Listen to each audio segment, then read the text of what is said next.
Welcome to the Salmon Runs YouTube. Enjoy the video. You begin by confirming the exact outputs on your PC and the inputs on both monitors so you know which cables or adapters to use. Power everything off to avoid electrical issues, then plug each cable firmly into the GPU or motherboard as required. Use GPU outputs for performance when available. Once connected, power the monitors, then the PC. Make sure spare adapters are on hand so you don't pause mid-setup, and that monitor input selection matches the cable you used.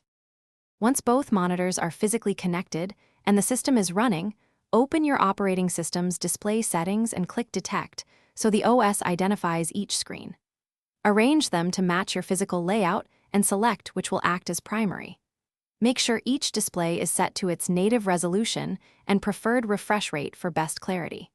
Then open your GPU control panel to fine-tune color profiles, scaling, and performance options. Make sure to apply settings and test with a window, spanning both screens to verify alignment.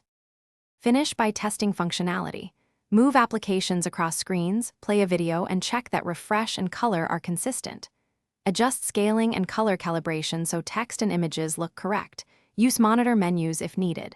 Tidy cables and secure adapters to prevent loose connections.